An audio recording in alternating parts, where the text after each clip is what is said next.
నమస్తే, welcome to Sakshi education. UPSC, state PSC, అదేవిధంగా SI, constable, ఇతర పోటీ పరీక్షలు ఏదైనప్పటికీ అంతర్జాతీయ అంశాల నుంచి అధిక ప్రశ్నలు వస్తున్నటువంటి విషయం మీ అందరికీ తెలిసిందే. అదేవిధంగా సామాన్య ప్రజలకు కూడా అంతర్జాతీయ అంశాలపై అధిక ఆసక్తి ఉన్నటువంటి విషయం మీ అందరికీ తెలిసిందే. సో వీటిపైన అంటే ప్రస్తుతం ఉన్నటువంటి రష్యా, ఉక్రెయిన్ కావచ్చు, లేకపోతే ఇతర అంశాలు కావచ్చు, వీటిపైన మనతో చర్చించడానికి ప్రముఖ పోటీ పరీక్షల నిపుణులు, హిస్టరీ మరియు international relation senior faculty Manoj Reddy గారు ఉన్నారు. వారితో మాట్లాడి మరిన్ని విషయాలను తెలుసుకునేటువంటి ప్రయత్నం చేద్దాం. నమస్తే సార్. నమస్తే. మనకు రష్యా, ఉక్రెయిన్ యుద్ధం స్టార్ట్ అయ్యి ఇప్పటికి దాదాపు 3 సంవత్సరాలు గడుస్తూ ఉంది. సో ప్రస్తుతం ఈ యుద్ధం యొక్క ప్రస్తుత పరిస్థితి ఏ విధంగా ఉంది, జరగబోయేటువంటి పరిస్థితులు ఎలా కనిపిస్తా ఉంది మనకి? ప్రస్తుత పరిస్థితులు అంటే నేనైతే చెప్పాలనుకుంటున్నాను రామారావు గారు, సే వీఆర్ ఇన్ దీన్ని ఏమంటారంటే ఒక స్టాటస్ కోలో ఉన్నాం. అంటే ముందరికి జరగడం లేదు, వెనక్కి మళ్ళీ పరిస్థితి. అలా పీస్, శాంతికి కోరుకోవడం లేదు రెండు పార్టీస్. అలా అని చెప్పేసి యుద్ధం కూడా అంత యాక్టివ్గా నడవడం లేదు. మీరు గమనించారా 2022లో చాలా అగ్రెసివ్ గా రష్యన్ ఆర్మీ ముందరికి వెళ్ళడం జరిగింది. బట్ వేరాజ్ ఇన్ 2024 వచ్చేసరికి చాలా వాళ్ళు కొంచెం స్లోగా మూవ్ అవుతున్నారు. ఉక్రెయిన్ వాళ్ళు కూడా అంత ఫాస్ట్ గా రియాక్ట్ అవడంలో డిఫెన్స్ పరంగా వీక్ అయిపోయారు, కౌంటర్ అఫెన్సివ్ గా కూడా వీక్ అయిపోయారు. నౌ ఎట్ దిస్ పాయింట్ మృతుల సంఖ్య వచ్చేసి 5,50,000కి చేరింది. బోత్ కంట్రీస్ లేదు, ఉక్రెయిన్ ఒకటే అండి. సో ఇప్పుడు చూడండి, ఉక్రెయిన్ ఆర్మీయే మొత్తం కలిపి కూడా 9,50,000. బట్ అట్ దిస్ పాయింట్ దాదాపు 5,50,000 మంది చనిపోయారు. సో 4,00,000 మంది మాత్రమే మిగిలి ఉన్నారు. దాన్ని సబ్స్టిట్యూట్ చేయడం కోసం పోలాండ్ నుంచి కొంతమంది ఫైటర్స్ జాయిన్ అవుతున్నారు, ఫ్రాన్స్ నుంచి కొంతమంది ఫైటర్స్ జాయిన్ అవుతున్నారు. తర్వాత ఇవే కాకుండా అధునాతన డ్రోన్ టెక్నాలజీని కూడా వీళ్ళు వాడుతున్నారు. రష్యా యొక్క సైనిక శక్తికి తిరుగులేదు. దాదాపు 10,00,000 సైన్యంతో ముందరకు దూకుతున్నారు. దాంతోపాటు డ్రోన్ టెక్నాలజీ, నార్త్ కొరియా సైనికులు, తర్వాత వాగ్నర్ మరియు ఇంకా కొన్ని మెర్సనరీ అంటే అద్దె సైనికుల శక్తి కూడా వాళ్ళకు తోడవుతుంది. ఈ విధంగా వాళ్ళు ముందరికి వెళ్తున్నారు. కానీ ఇప్పుడు ఒక సౌత్ అండ్ ఈస్ట్ రీజియన్స్ లో మాత్రమే ఈ కాన్ఫ్లిక్ట్ ఇంకా ఉంది. వేరే ఏరియాస్ లో ఆల్మోస్ట్ ఒక హాల్ట్ కి వచ్చిందని చెప్పేసి నేను అంటాను. So that is how the situation is. ఇప్పుడు ఒక రకంగా ఒక తటస్థ పొజిషన్ లో ఉన్నారండి, ఒక స్టాటస్ కోలో ఉన్నారనమాట. So this is a very dangerous situation also. ఎందుకంటే ఈ పొజిషన్ లో ఎక్కువ రోజు ఉండరు. అయితే సార్, ఇప్పుడు ప్రస్తుతం అసలు ఈ రష్యా, ఉక్రెయిన్ వారి యొక్క మూలాలు, కారణాలు ఏంటి సార్ అసలుకి? అంటే అదే విధంగా ఇక్కడ ఇంకో విషయం ఏంటంటే, ఇప్పుడు రష్యా ఉక్రెయిన్ మీద దాడి చేయడానికి ప్రధాన కారణం దాని చుట్టుపక్కల ఉన్నటువంటి దేశాలు ఏవైతే ఉన్నాయో వాటిని ఆక్రమించుకునే ఒక నెపంతో ఇట్లా చేస్తుందా? లేదండి, నేను ఫస్ట్ ఆఫ్ ఆల్ ఇది ఎక్స్ప్లెయిన్ చేసి ఉందరా నేను ఈ లొకేషన్ ఎక్కడైనా చెప్పాలని చెప్పేసి అనుకుంటున్నాను. మోస్ట్ ఆఫ్ చాలా మంది ప్రజలు ఏమనుకుంటున్నారు అంటే ఇది ఒక యూరోప్ ప్రాబ్లం అని చెప్పేసి అనుకుంటున్నారు. కానీ మీరు కానీ మ్యాప్ చూస్తే, మీరు ఒక వరల్డ్ మ్యాప్ కి పోయి చూస్తే ఏమైనా అర్థమవుతుందంటే మీకు Russia is not a European power, it's a Eurasian power. అంటే యూరోప్ లోను మరియు ఏషియాలోను స్ప్రెడ్ అయిన కంట్రీ ఈ రష్యా.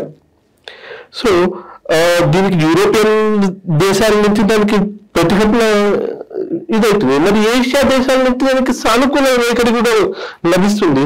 సో ఇది చెప్పాలంటే మీకు మన చరిత్రలోకి పోతే, పూర్వకాలంలోకి వెళ్తే 1936 నుంచి 1933 నుంచి 1939 వరకు స్పానిష్ సివిల్ వార్ అని జరిగింది, స్పానిష్ అంతర్యుద్ధం. అది వచ్చేసి వరల్డ్ వార్ 2కి దారి తీసింది అనమాట. ఇది కూడా కొంచెం అలాంటి ఛాయలు కనబడుతున్నాయి దీంట్లో. అంటే వరల్డ్ వార్ 3కి దారి తీయచ్చు. ఎందుకంటే మీకు చూడండి, వాళ్ళకి ఎవరి స్నేహితులు తెలిసిపోతుంది. అంతే కదా, మీకు కష్టాలు వచ్చినప్పుడు ఎవరైనా మిగిలిన స్నేహితులు, ఎవరైనా మిగిలిన శత్రువులు అనేది బయటపడుతుంది. అది రష్యాకి it's wake up call to Russia. Like దానికి అర్థమైపోయింది, నాతో పాటు ఏ యూరోపియన్ శక్తి నాకు సహాయం చేయడం లేదు, only Indian and Chinese and కొన్ని ఉత్తర కొరియా ఇట్లాంటి కొన్ని, తర్వాత ఆఫ్రికాలో కొన్ని కంట్రీస్ నాకు సహాయం చేస్తున్నాయి. నా శత్రువులు నా స్నేహితులు అనేది తెలిసిపోయింది వ్లాదిమిర్ పుటిన్కి. కారణాలు అని చెప్పేసి అన్నారు కదండి, నేను కొంచెం ఇక్కడ కాస్త డీప్ గా వెళ్తానండి. I don't want to skim just surface. నేను స్టూడెంట్స్ కి కూడా చాలా యూస్ఫుల్. ఎందుకంటే ఇప్పుడు చూడండి, దే రీడ్ న్యూమరస్ నేమ్స్, చాలా పేర్లు చదువుతారు కానీ వాళ్ళకి ఏం అర్థం కాదు. ఎందుకు అర్థం కాదంటే ఎవరు కూడా చారిత్రక పర్స్పెక్టివ్ లో, హిస్టారికల్ పర్స్పెక్టివ్ లో చారిత్రక దాని ఏమంటే మూలాలు చెప్పడం లేదండి. అందువల్ల వాళ్ళకు ఇది అర్థం కావడంలా. సో నేను ఒక 5 టాపిక్స్ తీసుకొని ఒక 5 విధాలుగా దీన్ని ఎక్స్ప్లెయిన్ చేయాలనుకుంటున్నా.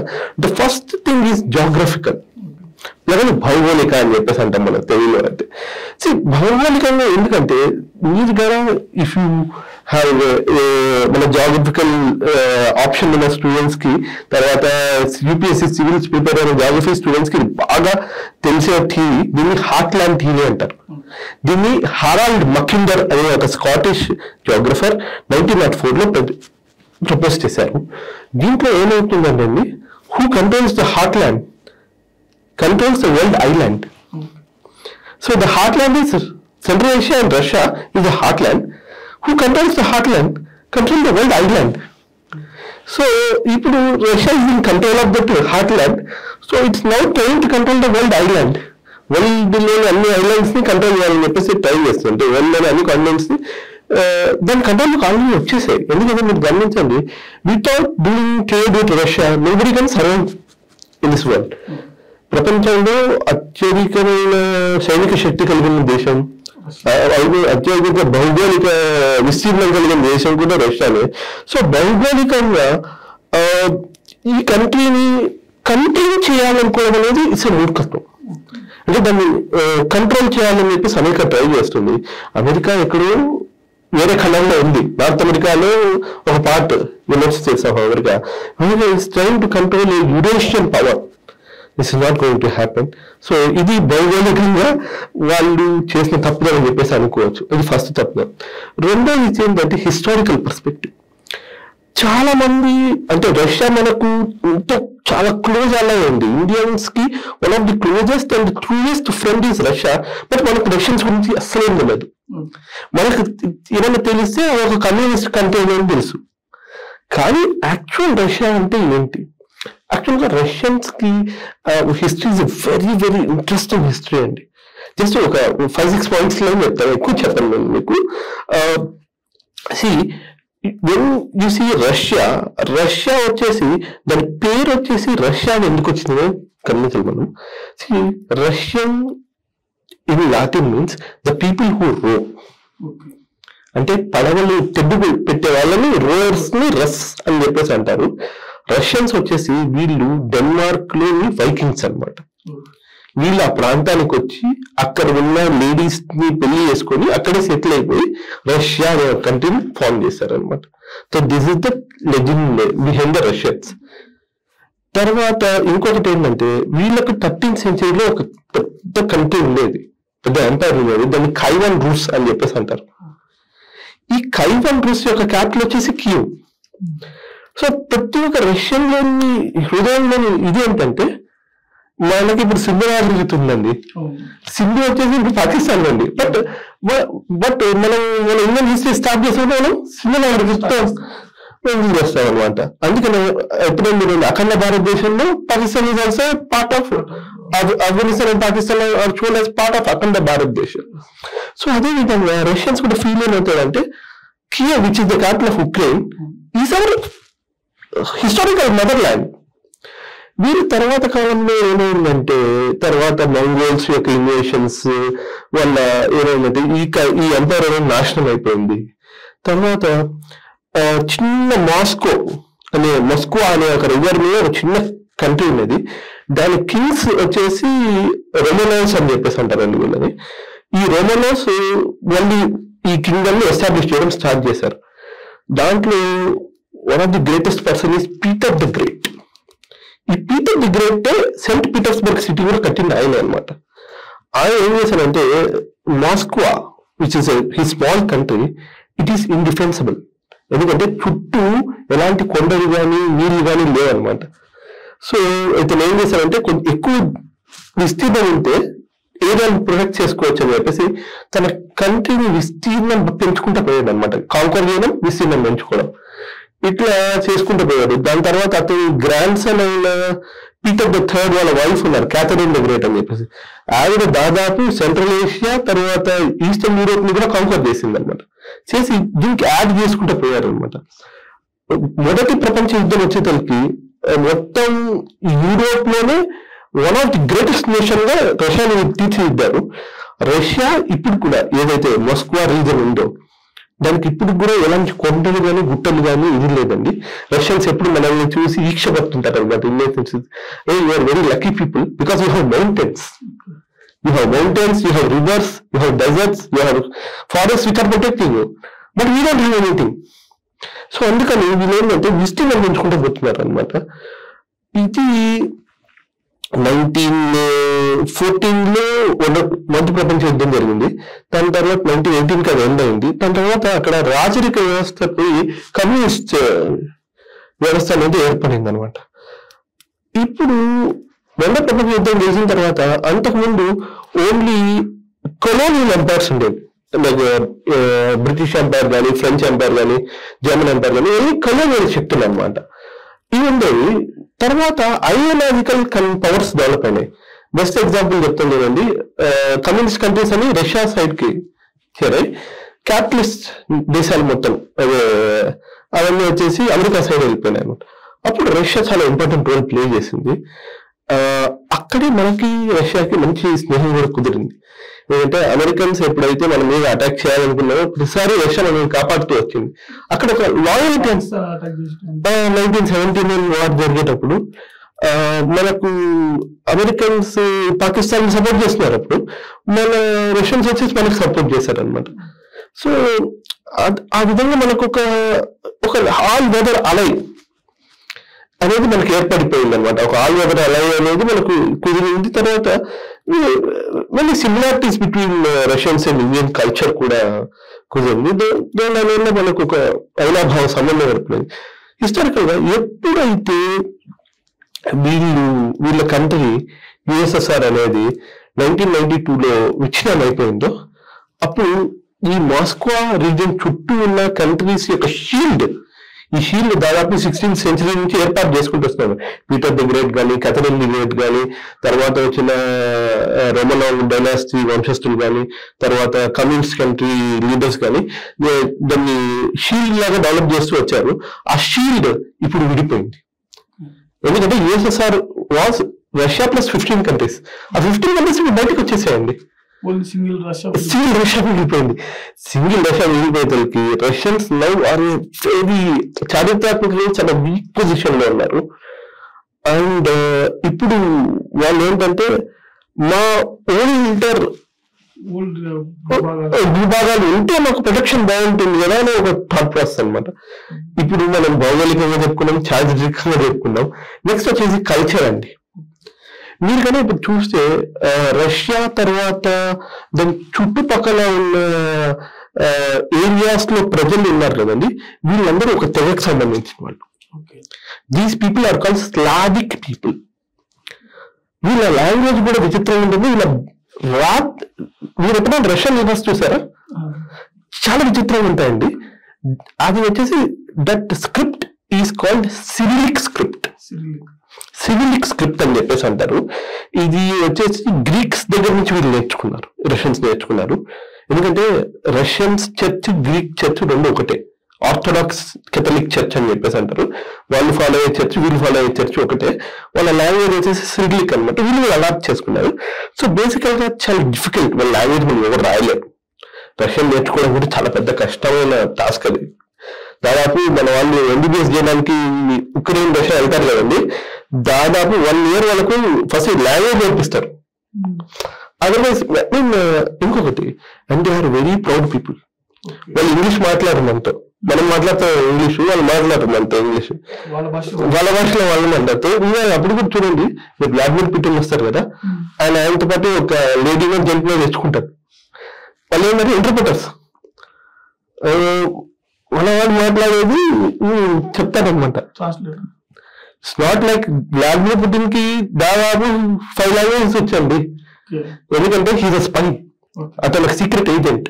అతనికి జర్మన్ వచ్చు, జర్మన్స్ కన్నా బాగా జర్మన్ మాట్లాడగలడు, అతను ఇటాలియన్ మాట్లాడగలడు, అట్లా ఫ్రెంచ్ మాట్లాడగలడు, ఇంగ్లీష్ అందరికన్నా బాగా మాట్లాడగలడు. కానీ he takes pride of being Russian నేను మాట్లాడను. సో ఇది ఒక కల్చరల్ ఆస్పెక్ట్ అనమాట. వీళ్ళేంటంటే ఈ స్లావిక్ పీపుల్స్ అందరికీ నేనే హెడ్ అనే ఒక ఫీలింగ్ కూడా వీళ్ళకు ఉందన్నమాట. So this is cultural aspect of that. ఇంకొకటి ఎకనామికల్ ఆస్పెక్ట్. ఏ రోజైతే యుఎస్ఎస్ఆర్ విడిపోయిందో ఎకనామికల్ గా కృంగిపోయింది. ఎందుకంటే మీకు ఉక్రెయిన్ వాటి చుట్టుపక్కల ఉన్న ఏరియాస్ లో రష్యన్స్ కి చాలా ఇండస్ట్రీస్ ఉన్నాయండి. ఆ ఇండస్ట్రీస్ కూడా ఒక రివర్ ఉంది నైపర్ అని చెప్పేసి. ఆ నైపర్ మీద ఎవరైతే కంట్రోల్ ఎస్టాబ్లిష్ చేసుకుంటే వాటర్ వేసుకుని కంట్రోల్ వస్తుంది మొత్తం ఈస్టర్న్ యూరోప్ లో. అది ఉక్రెయిన్ లో ఉండిపోయింది. సో అది కూడా. ఇంకొకటి ఏంటంటే అది వింటర్ లో ఫ్రీజ్ కాదు. వింటర్ మీకు రష్యాలో వింటర్ -15 డేస్ పడుతుందండి. ఇది ఫ్రీజ్ కాదనమాట. ఇది అప్పుడు వాళ్ళకు ఇట్స్ లైఫ్ లైన్ కదా బేసికల్ గా. సో అదొక ఇంపార్టెంట్ రీజన్ ఉంది. ఇక లాస్ట్ బట్ నాట్ లీస్ట్ ఈ స్ట్రాటజిక్.